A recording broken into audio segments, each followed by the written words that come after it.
जय भारत साथियों, जय जय मेवाड़। आज हम आपको बताएंगे उटाला के बारे में। उटाला है जो वल्लभ नगर, यानी कि वर्तमान नाम इसका वल्लभ नगर है और इसका ऐतिहासिक नाम उटाला है। और उटाला का किला, उटाला का युद्ध, इसके बारे में जहाँ तक मुझे पता है, जो वल्लभ नगर क्षेत्र वह लगभग सभी की बात कर लेते हैं। 90% लोग ऐसे हैं जो इस चीज़ से अभी तक अनजान हैं। क्या उटाला का इतिहास रहा, कैसे वल्लभ नगर बना, क्या वल्लभ नगर में उटाला का किला था तो उस किले का क्या इतिहास रहा, इन सारी बातों से अनजान है। और स्वयं क्योंकि मैं भी अनजान था इन चीज़ों से, तो अब जब हमने उटाला के बारे में रिसर्च शुरू किया था तो लंबे रिसर्च के बाद में हमें ऐसा लगा था क्यों ना ये जानकारी अपने क्षेत्रवासियों को भी दी जाए। तो दोस्तों, मेरे प्यारे क्षेत्रवासियों, आपको भी अपने वल्लभ नगर का इतिहास जानना है। वर्तमान नाम अभी अपना वल्लभ नगर है और जिसका प्राचीन नाम उटाला था, इसका इतिहास जानना है तो आप हमारे साथ बने रहें इस वीडियो में और वीडियो को अंत तक देखेंगे। वीडियो ऐसे आपको दिखाना या फोर्स करना हमारा कोई मकसद नहीं है, बट ये जानकारी आप तक पहुंचाना हमारा मकसद है। क्योंकि आप जिस जगह रहते हो ना, वो एक बहुत ही बड़ी जगह है, आपको गर्व महसूस करना चाहिए। पर अभी तक आपको उटाला का युद्ध 1615 ईस्वी में हुआ था, मेवाड़ मुगल संधि के समय, और अमर सिंह वर्सेस जहांगीर के मध्य हुआ था। अमर सिंह जी जहांगीर को हरा देते हैं। जहांगीर को हरा तो देते हैं, युद्ध में हराते हैं, परंतु किले के अंदर जहांगीर की सेना होती है। अब बात आती है युद्ध में तो अमर सिंह जी जीत गए थे, परंतु अब किले के ऊपर भी तो आक्रमण करना है। जब किले के ऊपर आक्रमण करने की सोचते हैं, परंतु किले के अंदर जहांगीर की सेना होती है तो उसको भी तो वहाँ से निकालना है। तो इसके लिए अमर सिंह जी अगले दिन युद्ध की योजना बनाते हैं और मेवाड़ में आक्रमण के लिए जब भी सेना जाती है तो आगे वाले बाग, जिसमें हरावल कहते हैं, जिसको हरावल कहते हैं, और हरावल बाग में चुंडावत लड़ते हैं। और चुंडावत कहाँ के? सलूम्बर के हैं, जो हरावल बाग में चुंडावत लड़ते हैं। उस समय जो सलूम्बर के चुंडावत थे उनका नाम था जैत्र सिंह जी। जब अब हरावल बाग में लड़ने की बारी आई तो हरावल बाग में जैत्र सिंह जी है तो जैत्र सिंह जी लड़ेंगे, ये बात सत्य है। तो अमर सिंह जी जैत्र सिंह जी को कहते हैं कि कल लड़ने जाना है तो तैयार हो जाना। तो जैत्र सिंह जी कहते हैं कि इसमें कहने की क्या जरूरत है, मेवाड़ की सेना जब भी जाएगी हरावल भी जाएगी और हरावल के अंदर चुंडावत ही जाएंगे, इसमें कहने की क्या बात है। चुंडावत को अच्छे से पता है कि हमें हरावल बाग में लड़ना है, इसमें कोई संबोधन करने की बात नहीं है। इस बात को जैत्र सिंह जी कहते हैं। मेवाड़ के हरावल बाग में हरावल वाले ही रहेंगे, क्योंकि हरावल तो उन्हें मिला हुआ है, इसलिए हरावल बाग में तो हरावल वाले ही लड़ेंगे। इसी बीच एक महाराणा प्रताप के जो भाई शक्ति सिंह जी थे, उन्हीं का एक वंशज बल्लू सिंह सक्तावत जो वहाँ मौजूद थे, तो बल्लू सिंह जी ने पूछ लिया था अमर सिंह जी से, क्या हर बार यही लड़ेंगे या हमें भी लड़ने का मौका दिया जाएगा, कभी तो हमें भी मौका दो। तो जैत्र सिंह जी कहते हैं कि चुंडावत को हरावल मिली हुई है, और क्यों मिली हुई है, चुंडा ने राज का त्याग किया था इसलिए उनको हरावल मिली हुई है। अभी तक का इतिहास रहा है कि सलूम्बर के जो चुंडावत थे उन्होंने मेवाड़ के युद्ध में या किसी अन्य युद्ध में भी कभी पीठ नहीं दिखाई है, यानी कि इसका इतिहास तो इनका भी बहुत स्ट्रॉन्ग है। तो हरावल बाग तो चुंडावतों का ही हुआ है। जब बात ये आ गई थी कि जैत्र सिंह जी कहते कि हम लड़ेंगे, बल्लू सिंह जी सक्तावत कहते कि हम लड़ेंगे, इनकी आपस में बोलचाल होने लग गई थी। इसी बीच अमर सिंह जी कहते हैं कि अगर सेना आपस में ही लड़ने लग जाएगी तो फूट पड़ जाएगी, और जो फूट पड़ती है तो तीसरा फायदा उठाता है, तो हमको आपस में नहीं लड़ना है। तो अमर सिंह जी उस समय एक हरावल प्रतियोगिता करवाते हैं। हरावल प्रतियोगिता के अंदर ये कहते हैं कि जो पहले इस किले के अंदर प्रवेश करेगा उसको हरावल दी जाएगी। तो इसी बात को लेकर दोनों तैयार हो जाते हैं। तो बल्लू सिंह जी कहते हैं मैं तो गेट की तरफ से लड़ूंगा, और जैत्र सिंह जी कहते हैं चलो मैं दीवार की तरफ से लड़ूंगा, जो भी पहले अंदर प्रवेश करेगा हरावल उसकी रहेगी। अब बात ये आती है कि सबसे पहले अंदर कौन घुसेगा, ये मतलब एक बहुत बड़ी रोचक जानकारी है। दूसरे दिन सक्तावत हमला करने गेट की तरफ गए थे। बात यह है कि आपको पता है पुराने जमाने में जो दरवाजे हुआ करते थे, अगर आप वल्लभ नगर क्षेत्र में हैं तो वल्लभ नगर क्षेत्र में जो उटाला माता का दरवाजा है उसको आप अच्छे से देखना, उसमें जो कीलें लगी हुई है यानी कि इस टाइप की जो किले लगी हुई है वो बहुत नुकीली किले हैं और वो पुराने दरवाजे से संबंधित हैं। तो आपको हम बता देते हैं कि जब उन दरवाजों को तोड़ना इतना आसान नहीं होता था, तो उस समय क्या किया जाता था, जो हाथी होते थे, हाथी को दारू पिलाया जाता था, यानी कि मदमस्त हाथी को पूर्ण दारू पिलाने के बाद में दूर से भगा के उसको टक्कर लगवाते थे, जिससे दरवाजे टूट जाते थे। पर वल्लभनगर के दरवाजे का ये हाल है कि जब जैसे हाथी को दारू पिलाया गया और हाथी के द्वारा जोरदार टक्कर लगवाई गई थी, परंतु हाथी ने एक टक्कर लगाई और दूसरी टक्कर लगाने से हाथी ने स्वयं मना कर दिया था।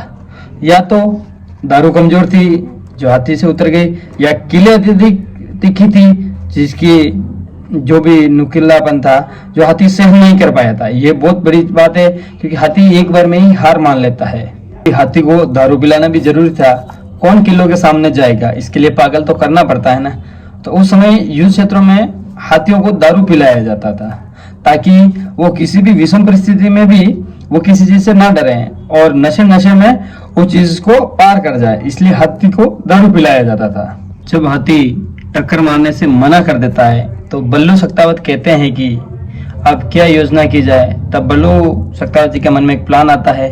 वो बोलते हैं, स्वयं मैं इस दरवाजे के सामने हाथ फैला के खड़ा हो जाता हूँ ताकि हाथियों को किल नहीं दिखेगी और हाथी सीधा मेरे ऊपर अटैक करेंगे और मेरे ऊपर अटैक करेंगे, यानी कि दरवाजा टूट जाएगा, यानी कि हाथी दौड़ के आएगा और उसको किले नहीं दिखेगी क्योंकि आगे मैं खड़ा होऊंगा और वो सीधे हाथी मेरे ऊपर टक्कर मारेंगे और सीधा दरवाजे टूट जाएंगे क्योंकि किले भी बहुत नुकीली थी। तो हाथी भी इस चीज से परेशान था। इस जगह बल्लू सख्तावत जी ने इस चीज का निर्णय लिया था। तो पास में खड़े सैनिक ने कहा था कि तो ऐसे तो बल्लू जी आप मर जाओगे और ऐसे मरना। तब बल्लू जी ने कहा था, अगर मेरे मरने से हरावल मिलती है तो क्यों ना अपन को मरना ही उचित है। अगर एक आदमी के मरने से अगर किले के अंदर प्रवेश होता है तो मैं मरना उचित समझूंगा। ये बहुत गर्व की बात थी। ऐसे करके उस गेट को तोड़ने का प्रयास करते हैं और प्रयास तो सफल रहता है, परंतु बल्लू सख्तावत जी जो वो नुकीली किले थी उसमें झूल जाते हैं। ये बहुत दुख की बात है क्योंकि उन्होंने उस किले के अंदर प्रवेश करने के लिए अपने स्वयं का कुर्बान कर दिया था, स्वयं कुर्बान हो गए थे किलों के सामने हाथी से बचेट लगवा के, और वो शहीद हो जाते हैं, उन किलों में झूल जाते हैं और सेना अंदर प्रवेश करने लगती है। तो उधर चुंडावतों को इस बात का पता लग जाता है कि उधर से सख्तावत जी की सेना अंदर घुसने वाली है, यानी कि तब तक दरवाजा पूर्ण रूप से नहीं टूटा था वो स्थिति। तब तक उधर सख्तावतों को पता चल जाता है कि अब सेना अंदर घुसने वाली है। तब उनको भी इमरजेंसी में प्लान करना होता है। सिंह जी को लगता है कि अगर गेट टूट गया तो अंदर चले गए तो हमारे हाथ से हरावल चली जाएगी और हरावल नहीं जाएगी, पीढ़ियों से जो हमारे पास हरावल थी वो चली जाएगी। ये बहुत बड़ी बात थी उस समय के लिए। जेतर सिंह जी के पास खड़े सैनिक से जेतर सिंह जी बोलते हैं कि आप मेरी गर्दन काट के इस किले के अंदर फेंक दीजिएगा।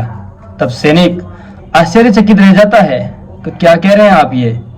तब कहते हैं कि जेतर सिंह जी कहते हैं, बिना समय गवाए अति शीघ्र निर्णय लिया जाए और मेरी गर्दन काट के अति शीघ्र इस किले के अंदर फेंकी जाए।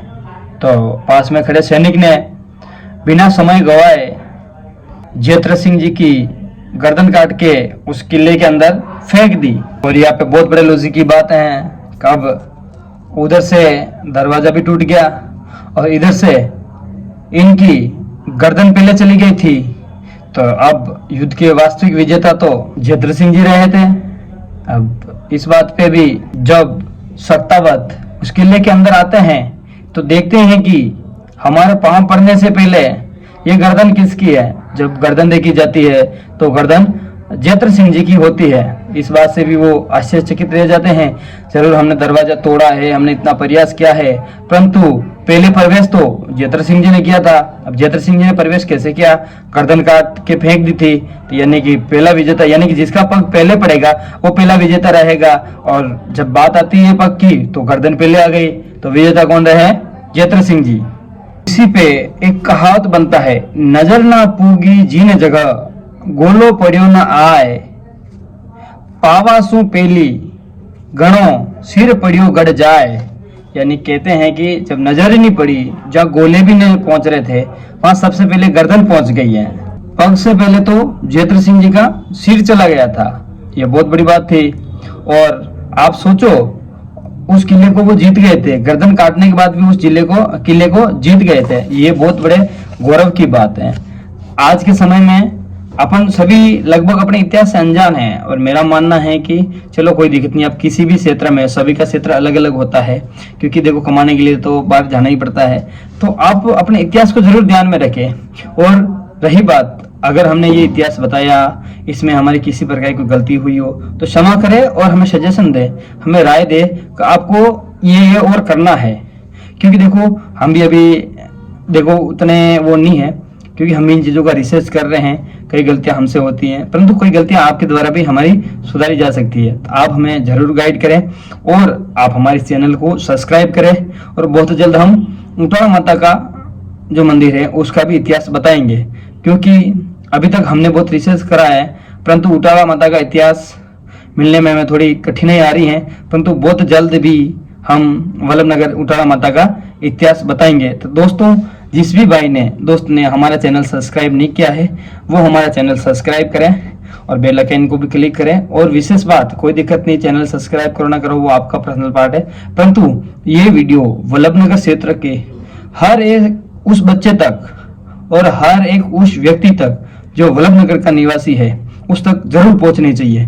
क्योंकि जब ये गाथा सुनते हैं ना, मैं क्या बोल रहा हूँ, आप अपने आप में सोच लेना, देख लेना, बहुत कम चांस में आपको भी इसके बारे में पता होगा, जो शायद हमने जानकारी दी है, और किसी को पता होगा, वो अच्छी बात है। तो ये जानकारी उन लोगों तक पहुंचाना बहुत जरूरी है जो इन चीजों से अनजान है। तो आप हमारा सहयोग करेंगे, और आपका सहयोग ही हमारी ताकत है।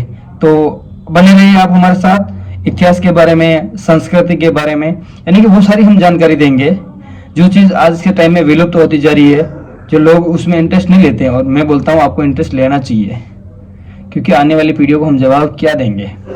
तो आप हमारे साथ बने रहिए। जय हिंद, जय भारत, जय जय मेवाड़। अगर हमारे शब्दों से किसी को कोई भी चीज़ बुरी लगी है तो उसके लिए हम माफ़ी चाहते हैं, परंतु आपको एक बात फिर से बोल देते हैं, ये वल्लभनगर क्षेत्र के हर एक उस बच्चे से लगा के बूढ़े बुजुर्ग तक ये वीडियो आप जरूर पहुंचाएं, जरूर बताएं, क्योंकि अपना इतिहास है, इसे अनजान है हम, तो इसे जानकार हो जाइए और गर्व महसूस करिए। हम उस वीर भूमि में रहते हैं जहाँ पे हरावल प्रतियोगिता हुई थी, ये कोई सामान्य बात नहीं है। दोस्तों, जय हिंद, जय भारत, जय जय मेवाड़।